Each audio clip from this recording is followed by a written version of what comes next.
आ, हम बता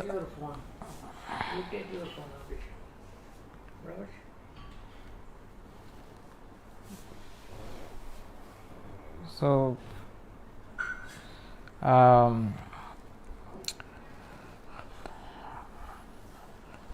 हम चर्चा कर रहे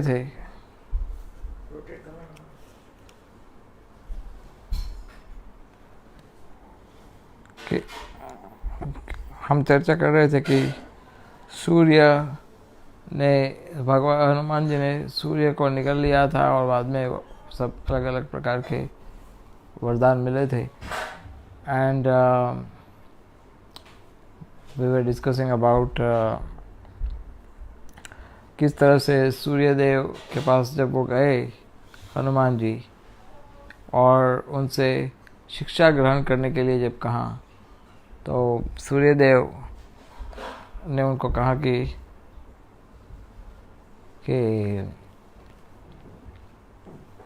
मेरे सामने 60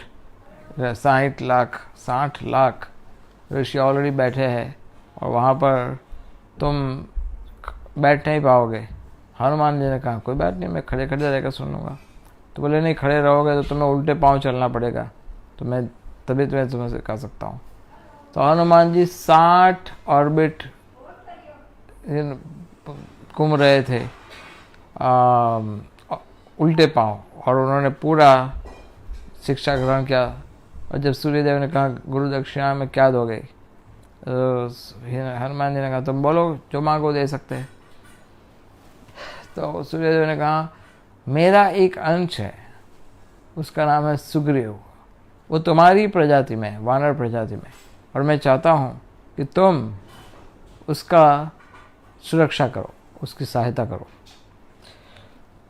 तो हनुमान जी बहुत खुश हो गए, अरे वाह, आपका अंश है, वो भी वानर जाति में, और कहा कि तुम उसकी सेवा करो तो मैं प्राण दे दूंगा लेकिन उसको सुग्रीव को कुछ नहीं होने दूंगा. सो हनुमान जी सुग्रीव के पास तब से चले गए और वहीं पर किष्किंधा के पास सुग्रीव जहाँ रहते थे उनकी सेवा में जुड़ गए थे और पूरा जीवन उन्होंने अपनी सुग्रीव की सहायता, उनकी रक्षा करने के लिए उन्होंने सामने व्यतीत किया.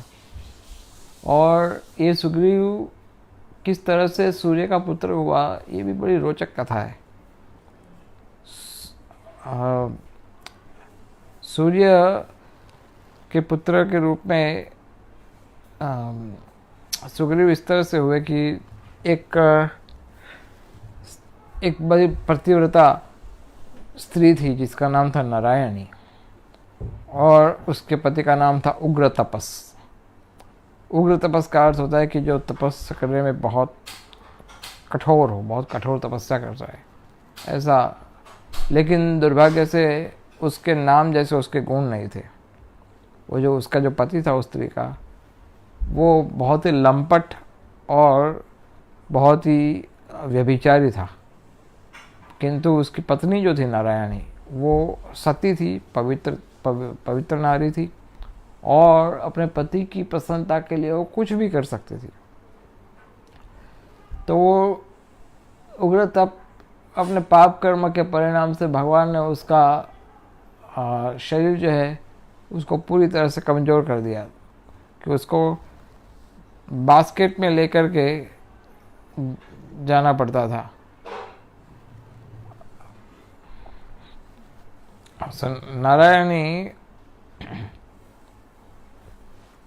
नारायणी अपने पति को बास्केट में बिठा कर ले जाती थी और बास्केट में बिठा करके वो रोज कहता था कि आज इस वेश्या के पास ले जाओ, आज उस वेश्या के पास ले जाओ. तो नारायणी अपने पति की इच्छा को पूरी करती थी और उनको अलग अलग वेश्याओं के पास ले करके जाती थी. तो एक दिन ऐसा हुआ कि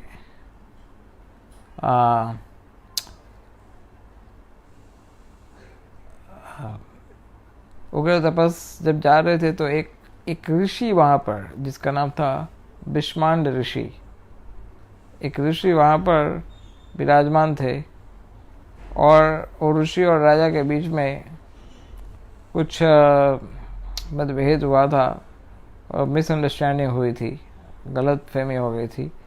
तो उसको राजा ने क्या किया था, ऋषि को शिक्षा दे दी थी।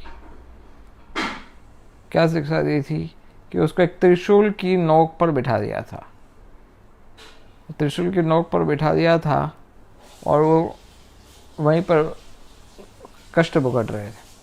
और दूर से उन्होंने देखा कि नारायणी अपने पति को बास्केट में बिठा करके ले जा रही है। तो वो अपनी सीधी से चेक कर लिया कि ये तो बदमाश आदमी है, ये तो लंपट आदमी है, और ये नारायणी इसको ऐसे लेकर के जाती है। तो तुरंत उसने चिल्ला कर कहा, उसने कहा, ओए उग्र तपस, कैसा मूर्ख व्यक्ति है तू, नाम तो तेरा है उग्र तपस, तेरे जीवन, और तुझे कोई शर्म भी नहीं है कि तू ऐसा बेकार शरीर है, ऐसा तेरा कुछ काम में नहीं आ सकता, टोकरी में बिठा करके तेरी पत्नी तुझे लेके जा रही है और फिर भी तू इंद्रिय भोग करने के लिए इतना व्याकुल रहता है।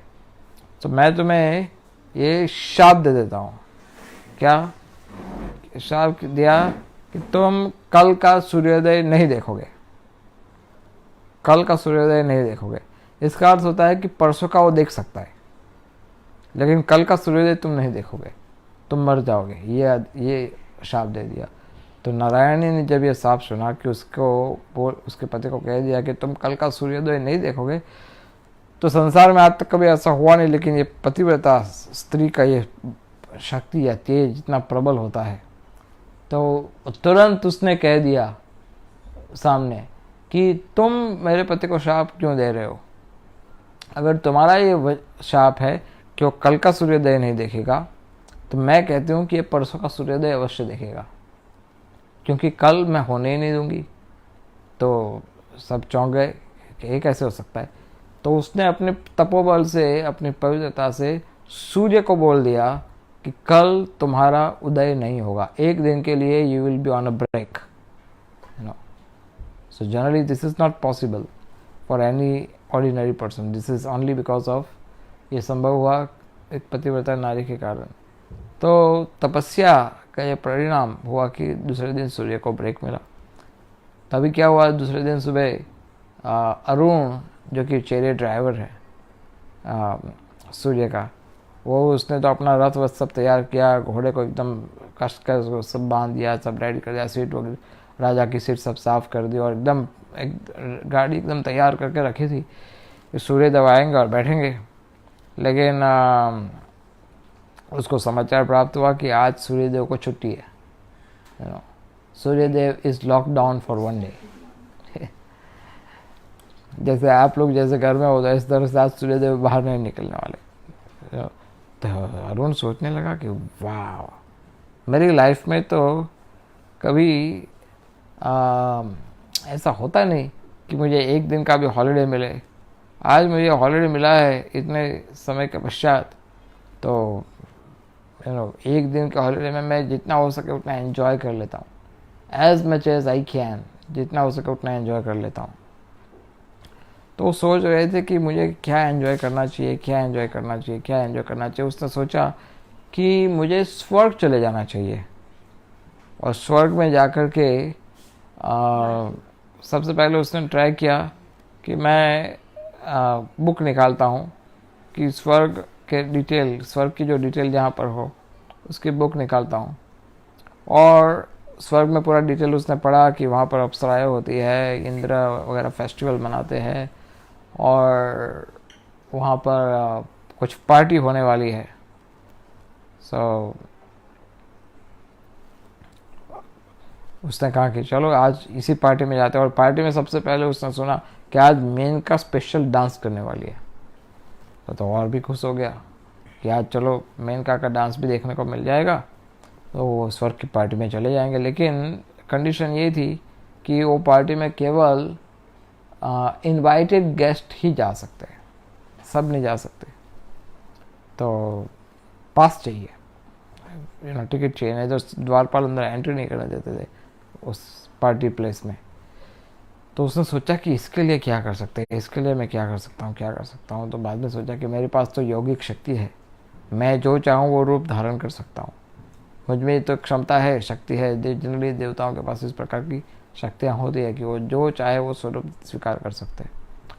तो उन्होंने सोचा कि मैं अरुण हूँ, तो अरुण में से मैं अरुणी बनने का प्रयास करूँगा। अर्थात अरुणी बन के तो अंदर कोई रोकेगा ही नहीं है। जैसे भी जनरली कोई सुंदर स्त्रियों को कोई रोकता नहीं कहीं पर। तो अरुणी बनकर वो गए और गेट पर द्वारपाल ने रोका। द्वारपाल ने उनको कहा, ऐ कहाँ जा रहे हो, कौन हो तुम? तो उन्होंने कहा कि मैं मेनका की मेकअप असिस्टेंट हूँ, अर्थात उसकी श्रृंगार का जिम्मेदारी मेरा है। मैंने उसका सारा श्रृंगार किया है, लेकिन मेनका के फोरहेड पे एक लाइन करना मैं भूल गई हूँ, और अगर वो नहीं होगा तो बहुत बड़ा नुकसान हो जाएगा, बहुत समस्या खड़ी हो जाएगी। इसलिए मुझे अंदर जाने की परमिशन दो। बोले नाम क्या है तुम्हारा? बोले मेरा नाम अरुणी है। बोले ठीक है जाओ। तो एंट्री तो मिल गई, अंदर चले गए। और समस्या ये थी कि जैसे ही वो अंदर प्रवेश किया, बहुत सारे देवता थे, बहुत सारे लोग थे, लेकिन समस्या क्या कि सूर्य बहुत प्रकाशमान होता है, और इसके कारण अरुण जो था वो बहुत प्रकाश, बहुत इफल्जेंट थे। और उनका जो बाद में उसने वो सुंदर भी थे, और लेकिन नारी का जब स्वरूप लिया उन्होंने तो वो अप्सराओं से भी सुंदर बन गए अरुणी। अब इंद्र यहाँ पर मेनका का डांस चल रहा है और सब लोग एंजॉय कर रहे हैं डांस को, और इंद्र की नज़र गई अरुणी के ऊपर। वो एंजॉय करने आया था मेनका का डांस, लेकिन इंद्र ने देखा कि ये क्या मेनका, यहाँ पर इतनी सुंदर अप्सरा अचानक कहाँ से आई हमारे स्वर्ग में। बोले forget it, all this Menaka, वो सी इज़ द बेस्ट। तो उसने ऑन द स्पॉट तुरंत मना कर दिया, बोले बंद करो ये सब डांस वांस, सब जाओ, पार्टी कैंसल। तो परेशान हो गए सब लोग, क्या हो गया, और सब लोग जा रहे थे केक करके, लेकिन इंद्र ने अरुणी का हाथ पकड़ लिया। इंद्र ने कहा कि आप कहाँ जा रहे हो? बोले मैं भी जा रही हूँ घर। आपका नाम क्या है? मैं अरुणी। तो बोले तुम इतनी सुंदर हो, ये मेनका कोई काम की नहीं है, बेटर है कि तुम मेरे साथ बैठो।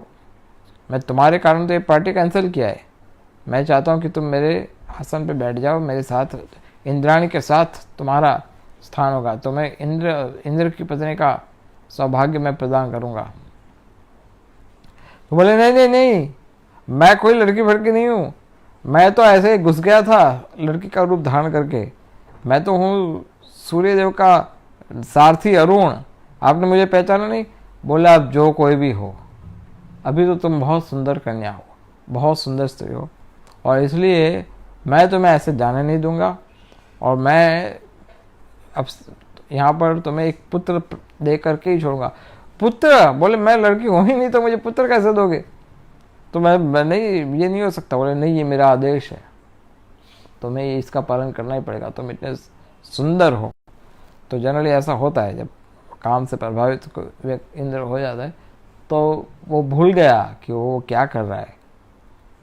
एक अरुण जो सार, केवल टेम्पररी उसने अरुणी का स्वरूप लिया था, और उसके द्वारा इंद्र इतना मोहित हो गया कि वो उसके साथ इंद्रिय भोग करने के लिए तैयार हो गया। लेकिन बलपूर्वक इंद्र ने अरुणी को आदेश दे करके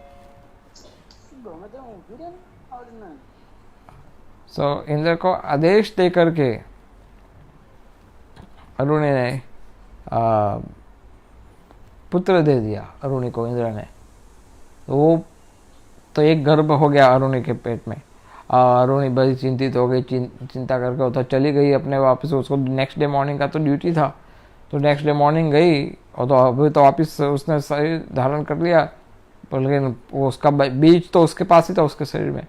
दूसरे दिन गए, सूर्यदेव ने कहा कहाँ गए थे तुम? तो बोले मैं कहीं नहीं। बोले मैं ऐसे ही गया था। बोले नहीं, मैं तुम्हारा मास्टर हूँ, मैं तुम्हारा स्वामी, बताओ, तुम मेरे सारथी हो, तुम मेरे दास हो, बताओ मुझे। कहाँ गए थे तुम? बोले ऐसा ऐसा सब हुआ था। अच्छा, तो इंद्र भी आपसे प्रभावित हो गए, इतने सुंदर स्वरूप तुमने देखा, मुझे भी देखना है वो स्वरूप।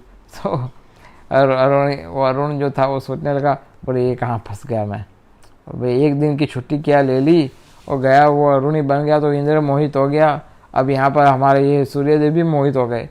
बोले अब ये देखेंगे मुझे अरुणी के स्वरूप में तो क्या कर बैठेंगे पता नहीं, लेकिन वही आदेश का पालन तो करना पड़ेगा।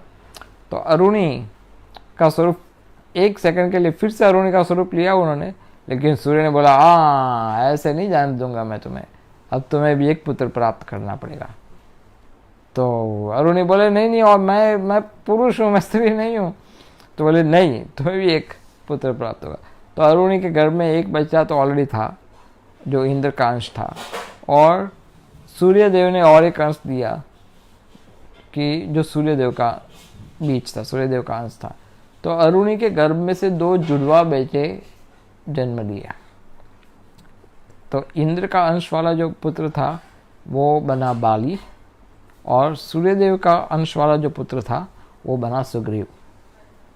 तो बाली और सुग्रीव ये दोनों को बाद में शिफ्ट किया गया अरेंजमेंट के माध्यम से कि भाई अरुणी तो जन्म देने नहीं वाली, तो उनको वानर योनि में, उनको जो जनरली वानर राज जो थे उस समय उनका नाम था ऋक्षराज, बहुत पहले। तो वानर राज जो थे वो लोग जनरली वो भी तपस्या कर रहे थे, उनको कोई पुत्र नहीं था। तो इन लोगों ने, देवताओं ने अरेंजमेंट किया कि जो हमारे वेस्टेज होता है यहाँ पर, हमें जो चाहिए नहीं स्वर्ग में, वो सब पृथ्वी वाले जो वरदान मांगना चाहते हैं, तपस्या वगैरह करते हैं, उनको दे देते हैं दान में, तुम ले जाओ। तो यहाँ पर ये 2 बच्चे थे, उनको भी दे दिया, बोले इसको रखो तुम। तो ये इतने शक्तिशाली थे, एक इंद्र का बेटा था और एक सूर्य का बेटा था, दोनों इतने शक्तिशाली थे, इतने महाबली थे कि कोई साधारण मनुष्य तो उसके साथ टक्कर ले ही नहीं सकता। ये रावण फावण क्या चीज़ थी उसके लिए, कुछ नहीं था। बाली इतना शक्तिशाली, बाली के पास और भी बहुत सारे वरदान थे, उसने खुद भी बहुत तपस्या की थी बाद में, उसे बहुत सारी शक्तियाँ उसने प्राप्त की थी बाली ने। तो ये है सुग्रीव। तो इस तरह से वानर सेना में एक से बढ़कर एक बड़े बड़े योद्धा थे। जब वानर सेना को भगवान ने कहा कि हम जाएंगे अटैक करने के लिए, तो सब लोग बड़े उत्साह के साथ चिल्लाते हुए राक्षस रावण का नाश करेंगे, रावण को खत्म करेंगे, रावण को उठा के पटक देंगे, ऐसे जय श्री राम करते करते करते बड़े तेजी से आगे गए समुद्र की ओर। और इतना किष्किंधा से वहाँ तक जाना नहीं पड़े रामचंद्र को, तो इसलिए हनुमान जी ने राम और लक्ष्मण दोनों को अपने, भगवान राम को अपने कंधे पे बिठा दिया, और हनुमान खुद उनको लेकर के गए और समुद्र के तट पर पहुंच गए। अब यहाँ पर ये न्यूज़ फैल गया लंका में कि राम सेना जो है वो समुद्र के तट पर आ गई है, और वहाँ पर सब लोग पैनिक हो गए। इमरजेंसी मीटिंग हुई कि भाई एक तो हनुमान आया था और पूरा जला करके चला गया, कैसे हम लोग हैं, ये तो बहुत दुस्साहस हो गया, और हम लोग कुछ कर भी नहीं पाए, और वो लोग सब सेना लेके उधर आ गए। सब मंत्रियों ने कहा कि महाराज आप चिंता मत कीजिए, एक्चुअली प्रॉब्लम ये हुआ था कि हम लोग सावधान नहीं थे। हमें पता होता ना कि हनुमान के पास इतनी शक्ति है तो हम तो उसको वध ही कर देते, लेकिन हम लोग इतने सावधान नहीं थे, इसलिए ये सब हुआ। इसलिए अभी ऐसा चिंता मत करो, आपने तो कैसे महाबलियों को मारा है, कैसे कैसे लोगों को मारा है, ये रामचंद्र, ये राम लक्ष्मण जैसे राजकुमार का क्या मूल्य, उनकी कोई आवश्यकता है, यूजलेस है ये सब। इनका तो एक ने कहा कि मेरा तो इतना गुस्सा है कि मैं 1 सेकंड में सबको ख़त्म करके आ जाऊंगा, आप चिंता मत करो, आपको तो जाना भी नहीं पड़ेगा। दूसरा एक मूर्ख असुर था, उसने कहा कि मैं जाऊंगा, मेरा तेज देखकर राम लक्ष्मण दुम दबा के भागेंगे। अरे भागेंगे क्या, अगर वो स्वर्ग लोक में भी भाग जाएंगे तो मैं वहाँ पर जाके भी उनको ख़त्म करके ही वापस आऊँगा, तुम चिंता मत करो। तो एक के बाद एक इस तरह से अपने अपनी डींगे मार रहे थे। और दूसरे एक राक्षस ने कहा कि ये तुम्हें आदेश दो, मैं एक क्षण के अंदर राम, लक्ष्मण और सारे असुरों को, सारे वानरों को चुटकी में ख़त्म करके वापस आ जाऊंगा। लेकिन ये सब बात विभीषण सुन रहे थे और विभीषण कुछ नहीं बोले। और विभीषण ने रावण को कहा कि तुम्हारे मंत्री है बड़े पावरफुल, है बड़े शक्तिशाली, लेकिन मूर्ख है, बुद्धिशाली नहीं है। अनफॉर्चुनेट तुम्हारा दुर्भाग्य कि आज ऐसे मंत्रियों की तुम्हारी सभा है। और विभीषण ने कहा रावण को कि जब से हनुमान यहाँ लंका जला के गया है तो तुम्हारा नुकसान होगा, तुम्हारा नाश होगा, ये तो तुम खुद देख लो। लंकिनी जो थी उसको मार दिया हनुमान जी ने, जो गेट के ऊपर खड़ी थी उसको ख़त्म किया। ये सारे वरदान क्या तुम भूल गए? ये सब शाप है तुम्हारे पास कि ऐसा जब कोई बंदर आकर के मार देगा तो ये तुम्हारा लंका कुछ समय ख़त्म हो जाएगा। ये सब भूल गए तुम? इतने सारे शाप जुड़े हुए हैं। और इतना ही नहीं, कुछ समय से मैं कई चीज़ों को देख रहा हूँ। गाय के जो दूध होता है वो दूध आना बंद हो गया, गाय के दूध सूख गए। फिर लोमड़ी और कुत्ते और ये जैकल्स वगैरह, ये लोग लंबी लंबी चिल्लाते हैं, लंबा लंबा चिल्लाते, रोते हैं। तो ये बहुत सारे बैड ओमेंस, बहुत सारे ये अशुभ लक्षण दिखाई दे रहे हैं। इसलिए मेरा परामर्श मानिए, सीता को लौटा दीजिए। इसमें रावण हमारे राक्षस कुल की भलाई है और इसी तरह से तो हम बचा पाएंगे हमारे सर्वनाश को। तो रावण केवल अंदर से हाँ नहीं बोला, लेकिन बाहर से केवल सिर हिला करके कहा कि ठीक है, हम कल बताएंगे कि हमें क्या करना है। और दूसरे दिन फिर मीटिंग हुई और दूसरे दिन फिर से सब लोग गए। अब रावण ने, विभीषण ने फिर से बताया कि देखो मेरा परामर्श मान लो, रावण को तुम भूल गए, राम को भूल गए कि उसने खरदूषण को ख़त्म कर दिया था और कैसे हटा दिया सब सेनाओं को। तो ये सब तुम भूल क्यों गए? तुम जानो उसका पराक्रम कितना है। एक छोटा सा बंदर आकर के उनकी सेना में से एक बंदर आया था, लंका को जला दिया। आप उनके पास ऐसे लाखों बंदर है, ऐसी बड़ी सेना है उनके पास, तो तुम इतना असावधानी क्यों रख रहे हो? बहुत समझाया तो रावण ने कहा कि ठीक है, तो मेरा सब कुछ सुनने के बाद मेरा निर्णय ये है कि रावण किसी के सामने झुकेगा नहीं। वो युद्ध को स्वागत करेगा और युद्ध के लिए तैयार है। आप सब जगह इमरजेंसी डिक्लेयर कर दो, मैं युद्ध करने वाला हूँ। विभीषण तुरंत निराश होकर के सोचने लगे कि इसका कुछ नहीं हो सकता, अब नाश होना ही है। फिर भी उसने बड़ा प्रयास किया रावण को समझाने के लिए। तो परिणाम ये हुआ कि रावण ने बहुत क्रुद्ध होकर के विभीषण को निकाल दिया, निकल जाओ यहाँ से। अभी विभीषण वहाँ से अपने कुछ साथियों को लेकर के, कुछ 4 या 5 साथियों को लेकर के इधर समुंदर के इस साइड आए। वो कुछ 45 मिनट्स उनको लगी, वो हवाई मार्ग से आ रहे थे और वो वहाँ पर यहाँ पर आए और आकाश में नीचे उतरे नहीं। सबके पास हथियार थे, मुकुट था, कवच सब पहने हुए थे। क्या पता ये लोग एक्सेप्ट ना करें और युद्ध कर दे तो जैसे ही सुग्रीव और सब वानरों ने देखा कि 5 राक्षस आकाश में हमारे सीमा पर आए हैं और बात कर रहे हैं, और विभीषण ने सुग्रीव को कहा कि मैं रावण का छोटा भाई सुग्रीव हूँ और रावण ने मुझे निकाल दिया है और मैं चाहता हूँ रामचंद्र की शरण में आने के लिए, तो आप कृपा करके परमिशन लेके आइए कि क्या मैं राम के चरण में शरण ले सकता हूँ कि नहीं। तो सुग्रीव ने पहले सोचा कि इसको यहीं पर ख़त्म कर देते हैं। सब सैनिकों को बोल दिया कि तुम अपने अपने हथियार ले जाओ, हथियार में शिलाएं इकट्ठी करो और वृक्ष उखाड़ कर तैयार रखो। अटैक करने को जैसे आदेश मिलेगा तुरंत इनको ख़त्म कर देना पड़ेगा। ये लोग गुप्तचर होंगे या तो फिर हमारा विनाश करने आए हैं। और उनका जो चिंता वो भी स्वाभाविक ही था। विभीषण ने, सुग्रीव ने जाकर के रामचंद्र को कहा कि ऐसे 5 राक्षस आए हैं और उसमें से एक है जो ऐसा कहता है कि वो रावण का छोटा भाई विभीषण है और वो चाहता है आपकी शरण ग्रहण करने के लिए। तो मैं तो प्रभु जी ऐसा कहता हूँ कि इसको ख़त्म ही कर दो, इनको जिंदा मत छोड़ो, ये लोग हमारी सेना में घुस करके हमें अंदर ही अंदर ख़त्म कर देंगे, युद्ध होने से पहले ही समाप्त हो जाएगा। तो रामचंद्र ने कहा कि ठीक है, चलो हमने आपका विचार सुन लिया, लेकिन औरों का विचार हम सुनना चाहते हैं। दूसरे लोगों का विचार सुना, सबका एक ही विचार आया कि ये जो आए हैं इनको ये गुप्तचर हो सकते हैं या आक्रमण करेंगे हमारे अंदर, इसलिए ये सब भूल जाओ, हम क्यों रिस्क ले, हमें क्या लेना देना है उनसे, तो हम ये सब नहीं करेंगे। फिर भगवान ने कहा कि ठीक है हनुमान, तुम्हारा क्या विचार है?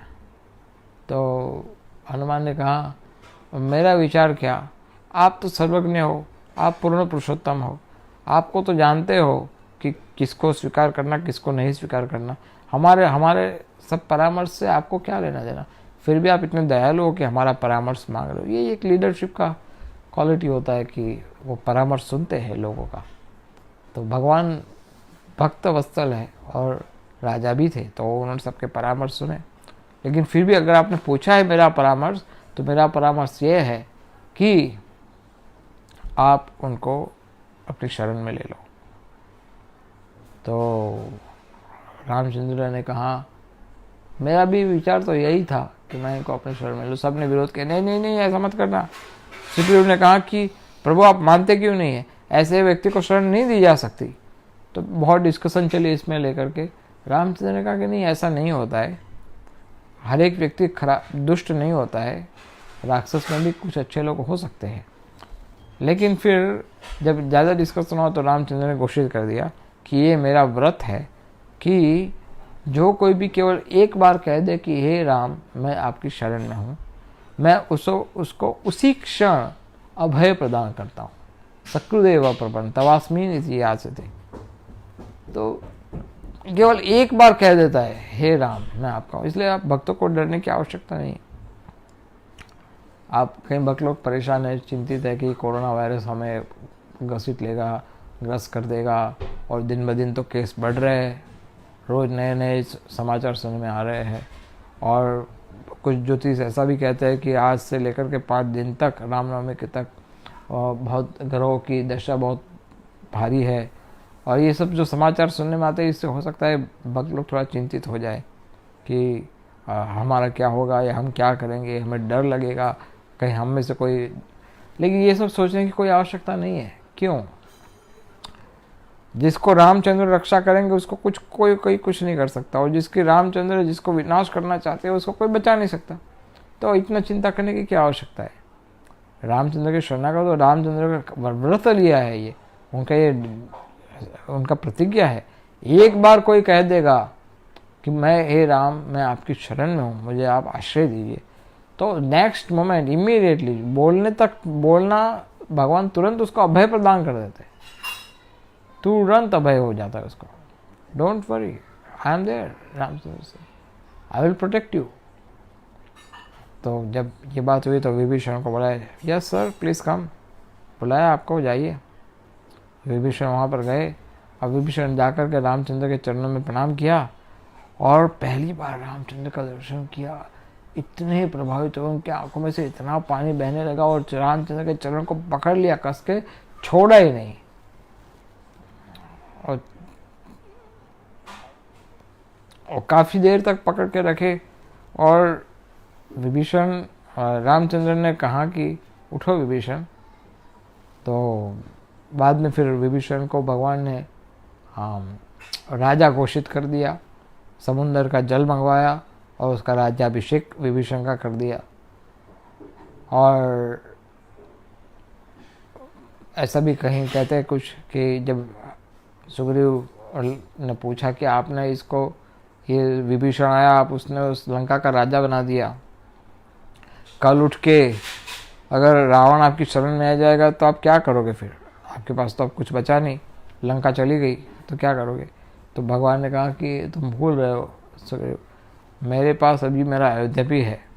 अगर रावण मेरी शरण में आएगा और वो मुझे अभय मांगेगा तो मैं उसको क्षमा कर दूंगा और मेरा अयोध्या का राजा बना दूंगा, so don't worry about it. So merciful. Sugriva आंखों में से उसके दर दर पानी बह रहा था। ये तो केवल आप ही कर सकते हो, कि आपके जैसा दयालु तो और कोई हो ही नहीं सकता प्रभु। तो ये विभीषण को राजा बना करके भगवान ने विभीषण को पूछा कि अब मुझे बताइए विस्तार से कि रावण की सेना का व्यू क्या है, रावण कितना बली है, उसकी सैन्य शक्ति कैसी है, सब बताइए। तो विभीषण ने बताना शुरू किया कि इसके पास इतने सारे शक्ति है, ये उसने दिशाओं को अपने वश में ला के रखा है, और सब बहुत सारी चीज़ बताई। तो रामचंद्र ने कहा ये अधिकतर तो ये सब मैं जानता हूँ, ये सब तो मैंने सुना हुआ है, लेकिन और क्या बता सकते हो। तो डिटेल पूरा बताया, लेकिन भगवान ने कहा कि यहाँ से समुद्र को पार कैसे किया जाए। तो विभीषण ने कहा कि प्रभु आप समुद्र से रास्ता मांगिए और वही आपको मार्ग दे देंगे। तो रामचंद्र ने कहा कि हाँ तुम्हारा ये विचार ठीक है।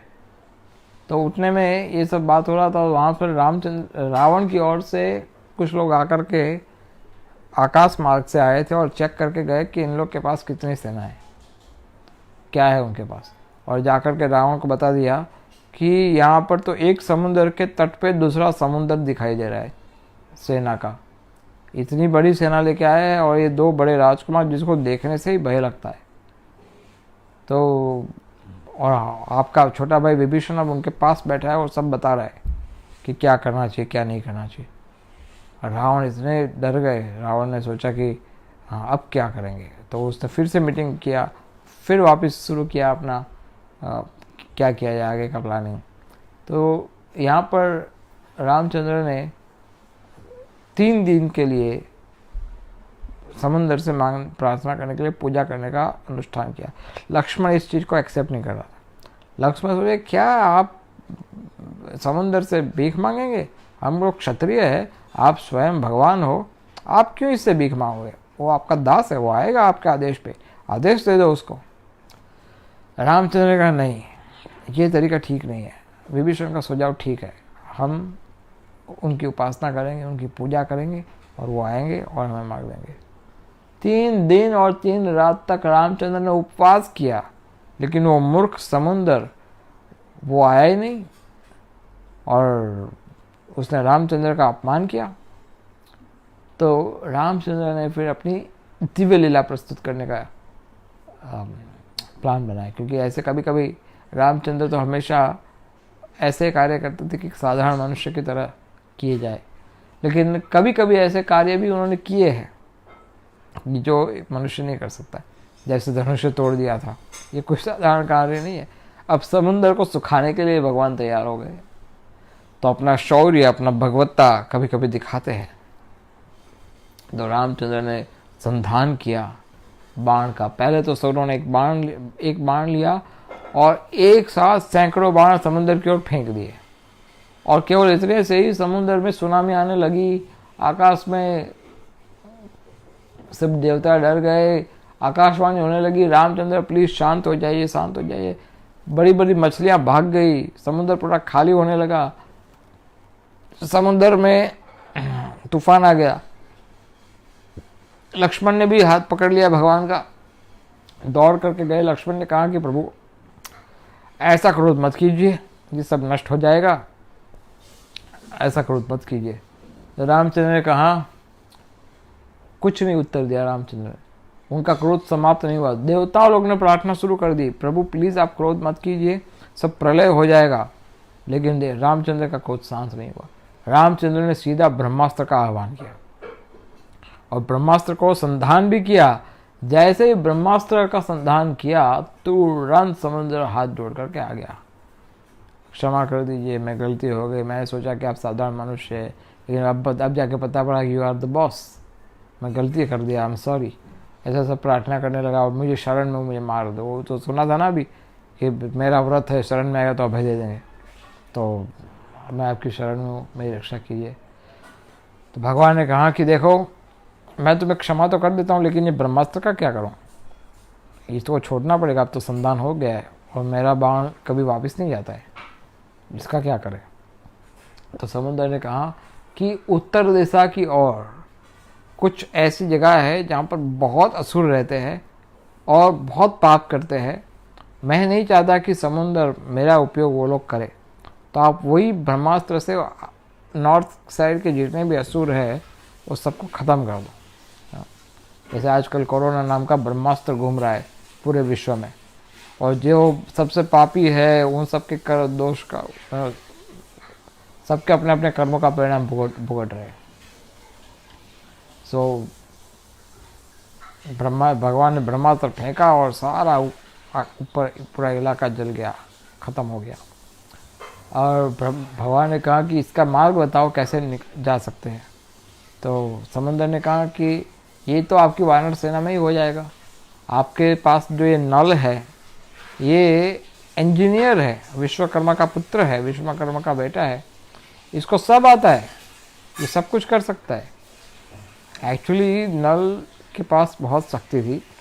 नल के पास ऐसी शक्ति थी, वो केमिस्ट भी था, इंजीनियर भी था, वो केमिकल का उपयोग करना भी आता था, सब प्रकार के अलग अलग चीज़ों को मिश्रण करना आता था। वो किसी भी चीज़ को मिश्रण करके उसका रंग बदल सकते थे, उसका पूरा लिक्विड में से स्टोन बना सकते, स्टोन में से लिक्विड बना सकते थे। ऐसी ऐसी शक्तियाँ उसके पास थी। उसके पास ऐसी शक्ति थी कि दो चीज़ को इकट्ठा करेंगे, आपको छुएंगे नहीं, दो चीज़ को इकट्ठा करेंगे आपके सामने और आप प्रसन्न हो जाएंगे। बस आजकल तो हमें मेडिसिन लेनी पड़ती है कि आप मेडिसिन लोगे तब आपकी एंग्जाइटी दूर होती है, लेकिन वो मेडिसिन का सिस्टम नहीं जा रहा, उसके पास ऐसी शक्ति थी कि दो चीज़ को मिक्स करेंगे और आप प्रसन्न हो जाएंगे, और आपको दुखी करना है तो वो दूसरी दो चीज़ को मिक्स करेंगे और आप दुखी हो जाएंगे। ऐसी शक्ति थी उसके पास। सो एक्सपर्ट। उसने ही बनाया था ये किष्किंधा का जो महल है, वो उसने बनाया था। यहाँ पर ये बाली और ये सुग्रीव जो रहते थे, ये वो पूरा महल पत्थर से बनाया था, पूरा बोर्ड महल पूरा पत्थर से, बिग बिग स्टोन। और कैसे बनाए थे? कोई स्क्रू, कोई सीमेंट, कुछ नहीं, नो फेविकोल, नथिंग, कोई बोल्ट स्क्रू, कुछ नहीं। उसको पत्थर को इस तरह से, एक पत्थर को दूसरे पत्थर से ऐसे फिक्स किया था कि वो फिक्स हो गया, वॉल बन गया पूरा, जैसे पजल होती है ना, ऐसे। तो इतना बड़ा पत्थरों से बना हुआ स्टोन का महल वो नल ने बनाया था। वो सो एक्सपर्ट। वो पत्थर को तैरा सकता था, पत्थर को पानी में तैरा सकता था, कुछ भी उसको आता था कि किस तरह से किसी वस्तु का वेट कम कर सकता है, पेड़ को भी तैरा सकता था। ऐसी सब शक्तियाँ थी उसके पास। तो नल को भेजा, नल को कहा कि अरे तुम्हारे पास ये शक्ति है तो तुम इसका उपयोग करो। तो कहा कि ठीक है। तो सब पत्थर, सारे आसपास से बड़े बड़े पेड़, बड़े बड़े पत्थर सब उठा करके यहाँ पर सेतु का निर्माण अपना आरंभ करते हैं, यहाँ सेतु बनाना शुरू करते हैं। तो सब वानरों को इकट्ठा करने का आदेश मिल गया कि बड़े बड़े पत्थर लेके आइए। और ये डिस्टेंस था 100 योजन का, मीन्स 800 माइल का ये डिस्टेंस था जिस पर ये ब्रिज बनाने का था, राम सेतु जो हम कहते हैं। ये इतना लंबा सेतु था और ये सेतु को बनाने के लिए अनेक पत्थर की आवश्यकता थी। ऐसे मानते हैं, आज भी आप देख सकते हो कि कुछ कुछ पत्थर सेतु के, जो पत्थर तैरते हैं पानी में, ऐसे पत्थर आज भी आपको शायद देखने को मिलता है। जैसे कुछ लोग कहते हैं द्वारका में भी ऐसे पत्थर है कि जो पानी में तैर रहे हैं। ऐसे कई जगह पर ऐसे पत्थर हैं कि जो सेतु बंध में उपयोग हुए थे। तो इस सेतु बंध से कई सारी कथाएं जुड़ी हुई है, लेकिन इन लोगों ने 5 दिन में ये सारा सेतु बना दिया था। पहले दिन उन्होंने 100 माइल का सेतु बनाया था, लेकिन दूसरे दिन उनका उत्साह बहुत बढ़ गया। बोले ये 100 माइल तो देखो आराम से बन गया, तो दूसरे दिन और मेहनत करेंगे। दूसरे दिन उन्होंने 150 माइल का सेतु बनाया, तो 2 दिन में 250 माइल तो कवर कर दिया था। और मेहनत किया, दूसरा दिन उत्साह और बढ़ गया। तीसरे दिन उन्होंने 200 माइल का सेतु बना दिया, तो 450 माइल का। 3 दिन में तो 450 माइल का बन गया था, और 5 दिन के अंदर 800 माइल कंप्लीट कर दिया था। तो इस तरह से उन्होंने 5 दिन में ये पूरा सेतु का निर्माण कर दिया। लेकिन इस सेतु के निर्माण के साथ जुड़ी हुई कुछ कथाएं ऐसी भी है, जैसे हनुमान जी को बड़े बड़े शिलाएं लाने के लिए भेजा गया था। तो हनुमान जी एक बार ऐसा भी हुआ था कि वो शिला लेने के लिए नॉर्थ में गए थे और जहाँ से वो शिला के रूप में गोवर्धन पर्वत को लेके आए थे। गोवर्धन पर्वत जो है उसमें बहुत सारी शिलाएं हैं। तो वो सोच रहे थे कि गोवर्धन ऑलरेडी शिव जी की सेवा में था और शिव जी की सेवा से उनको विष्णु या नारायण या कृष्ण की सेवा में लाने के लिए ले। तो हनुमान ने सोचा कि इतना बड़ा पर्वत है तो इसको उठा करके रख देते, काम अपना आसान हो जाएगा। लेकिन बीच में 5 दिन समाप्त हो गए, समाचार प्राप्त हो गया कि सेतु बन गया है, अब बड़े ज़्यादा पत्थरों की आवश्यकता नहीं है। तो हनुमान ने गोवर्धन को लेकर पहुँचे थे वृंदावन तक, ब्रज तक। अब मैसेज मिल गया कि आवश्यकता नहीं है, तो उन्होंने वो पत्थर को वहीं पर, गोवर्धन को वहीं पर छोड़ दिया, भाई तुम रहो यहाँ पर ही, मैं तो जाता हूँ। तो गोवर्धन ने कहा ये तो गलत बात हो गई, मैं शिव जी की सेवा कर रहा था और तुमने उधर से उठा दिया मुझे नारायण की सेवा, विष्णु की सेवा के लिए, अभी रामचंद्र की सेवा करने के लिए जा रहा हूँ, उसमें भी आपने मना कर दिया, ये तो अन्याय हो गया मेरे साथ। तो हनुमान ने कहा कि कोई बात नहीं, चिंता मत करो, यही भगवान कृष्ण के रूप में प्रकट होएंगे भविष्य में और 7 दिन तक तुम्हें अपने हाथ पर उठा के रखेंगे और अधिकतर समय तुम्हारा कृष्ण स्वयं भगवान अधिकतर समय तुम्हारे साथ व्यतीत करेंगे। ऐसे कुछ पुराणों में इस प्रकार की कथा है गोवर्धन को लेकर के। और साथ साथ में वो एक स्क्विरल जो गिलहरी है उसकी कथा भी इसके साथ जुड़ी हुई है कि गिलहरी जो थी वो भी इसमें अपना एक कण लेकर के एक छोटा छोटा उसने आदेश सुन लिया कि यहाँ पर सेतु बनाना है रामचंद्र की सहायता करने के लिए, तो जो यथाशक्ति यहाँ पर अपनी अपनी शक्ति का उपयोग करके इसमें पत्थर डाले। तो गिलहरी ने सोचा कि अच्छा तो हम भी करते ये काम, रामचंद्र का जो सेवा हो जाए। तो गिलहरी ने अब छोटा पत्थर उसके हाथ में जितना आता है छोटा कंकड़ लिया, उसने डाला, दौड़ के गई, दूसरा लेके आया डाला, दौड़ के गई, तीसरा लेके आया डाला। तो कुछ भगवान हंसने लगे कि ये क्या है। तो रामचंद्र को कहा कि नहीं, वो अपनी क्षमता के अनुसार कार्य कर रही है और तुम अपनी क्षमता के अनुसार कार्य कर रहे हो, इसलिए कितना क्वांटिटी में सेवा करते हो, क्या सेवा करते हो, ये ज़्यादा इम्पोर्टेंट नहीं है। आप कितना समय दे रहे हो भगवान को, कितना समर्पण है आपका, वो इम्पोर्टेंट है। So the point here is very important point कि आप अपनी सेवा से दूसरों की सेवा की तुलना मत कीजिए कि आपकी सेवा कैसी है और दूसरों की सेवा कैसी है, इस प्रकार की तुलना मत कीजिए। क्या सेवा कर रहे हैं इसकी तुलना नहीं करनी चाहिए। हमें क्या तुलना करनी चाहिए या क्या हमें सीखना चाहिए कि मैं मेरा 100% भगवान की सेवा में दे रहा हूँ कि नहीं। वो 100% आपका कुछ भी हो, इससे कुछ फ़र्क नहीं पड़ता, लेकिन आप भगवान ये नहीं देखते कि आप कौन सी सेवा कर रहे हो या कैसी सेवा कर रहे हो। भगवान देख रहे हैं कि आप अपना पूरा शक्ति सेवा के लिए उपयोग कर रहे हो, बस यही देखते हैं। और ये समझ लेना कि जितना गिलहरी से भगवान प्रसन्न हुए थे उतना सभी वानर से प्रसन्न हुए। अर्थात ऐसा नहीं है कि एक छोटे कंकड़ डालने वाले को से कम प्रसन्न होंगे और बड़ा बड़ा शिला डालने वाले ज़्यादा प्रसन्न, ऐसा नहीं होता है। जो भक्त अपने जीवन का उपयोग करता है पूर्ण रूप से भगवान की सेवा के लिए, कौन कितना लंबा जीता है इससे कुछ फ़र्क नहीं पड़ता, लेकिन कौन कैसा जीवन जीता है इससे फ़र्क पड़ता है। तो जो जीवन जो है वो पूर्ण रूप से भगवान की सेवा के लिए अर्पित हुआ, वही जीवन ग्लोरियस है। अन्यथा तो लोग ऐसे भी बहुत सारे लोग होते हैं कि जो सेवा देते हैं, लेकिन ये जो सेवाएं है वो हमारी क्षमता के अनुसार करने पर ही हम भगवान को प्रसन्न कर सकते हैं। और एक चीज़ दूसरी कथा इसके साथ जुड़ी हुई है कि भगवान ने देखा कि ये लोग भी प्रयास कर रहे हैं, तो हम भी चलो एक पत्थर डालते, हम भी थोड़ा बहुत कुछ सेवा उनको सहयोग करते। तो भगवान ने पहले बोला कि ऐसे पहले थोड़ा छोटा पत्थर डाल के देखते हैं, अगर वो तैर जाता है तो फिर बड़ा पत्थर डालेंगे। तो पहले एक पत्थर डाला, भगवान ने फेंका तो डूब घुस गया अंदर, पानी में डूब गया। तो रामचंद्र बोले कि ये क्या हो गया, मेरे से पत्थर तैर नहीं रहे, पर और एक पत्थर लेते। दूसरा पत्थर लिया, फेंक दिया पानी में, डूब गया। तो हनुमान जी को बुलाया। हनुमान जी को कहा कि ये क्या रहस्य है भाई, तुम लोग डालते हो तैर रहा है और मैं डालता हूँ तो डूब रहा है। हनुमान जी ने कहा ऐसा कोई रहस्य नहीं है, इसमें बड़ी सिंपल बात है, हम जिस पत्थर को फेंकते हैं उस हर एक पत्थर पे आपका नाम लिखते हैं, राम। तो आपका नाम में आपसे ज़्यादा शक्ति है कि राम नाम लिखने वाला पत्थर पानी में तैर जाता है।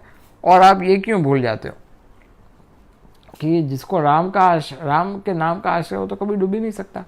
और जिसको आप फेंक दोगे, जिसको आप डुबा दोगे, जिसको आप त्याग दोगे, उसको वो तो तैर ही नहीं सकता, वो तो डूबने ही वाला है। जिसको आपका आश्रय नहीं प्राप्त हुआ, जिसको आपका शरण प्राप्त नहीं हुआ, उसका तो यही हाल होने वाला है। इसलिए उसको नाम का आश्रय लेना चाहिए। आपसे बड़ा आपका नाम है, राम से बड़ा राम का नाम। वो पत्थर भी तैर जाएंगे जिस पे लिखा राम का नाम। ऐसे कई कवियों ने इसके विषय में कुछ सॉन्ग्स भी बनाए हैं।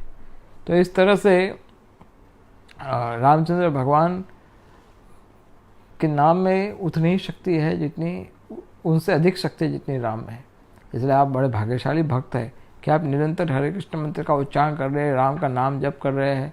और ये जप करते करते करते आप इतनी शक्ति प्राप्त करोगे कि जो रामचंद्र खुद में वो शक्ति नहीं, वो आप ऐसे आशीर्वाद, ऐसे कृपा आपको प्राप्त हो सकती है। आप सोचिए कितना सौभाग्य है हमारा कि हम भगवान के नाम का इस जीवा से उच्चारण कर सकते हैं। संसार में इससे बड़ा कोई सौभाग्य हो ही नहीं सकता कि आप अपने मुख से भगवान के नाम का उच्चारण कर रहे हो। इससे बड़ा कोई आशीर्वाद, इससे बड़ा कोई वरदान आपको नहीं मिल सकता कि आप 16 माला रोज जप कर रहे हो। अगर आप 16 माला जप रोज कर पा रहे हो तो आप समझ लेना कि आपको संसार का सबसे बड़ा वरदान प्राप्त हो गया है। इससे बड़ा कोई वरदान प्राप्त नहीं हो सकता है। और यही सौभाग्य है कि आपको चैतन्य महाप्रभु की कृपा इस तरह से आसानी से प्राप्त हो जाएगी। तो इस तरह से रामचंद्र के नाम का आश्रय लेना चाहिए। कल हम चर्चा करेंगे रामचंद्र सेतु पार करके वहाँ पहुँचे, उसके बाद विभीषण ले जाते हैं रामचंद्र को, रावण का महल दिखाते हैं, रावण की लंका दिखाते हैं। और सुग्रीव जो है वो रावण पर हमला करते हैं। इसके विषय में कल हम चर्चा करेंगे कि इसके साथ रावण का कुछ इतिहास जुड़ा हुआ है, रावण को शाप मिले हुए हैं। तो उसकी चर्चा हम कल आपको करेंगे। साथ साथ में युद्ध का पहले का जो समय है उसका भी हम संक्षिप्त में आपके साथ चर्चा करेंगे। सो आज हम यहाँ पर इस कथा को विराम देते हैं। कल फिर मिलेंगे रामचंद्र की चर्चा करने के लिए। हरे कृष्ण।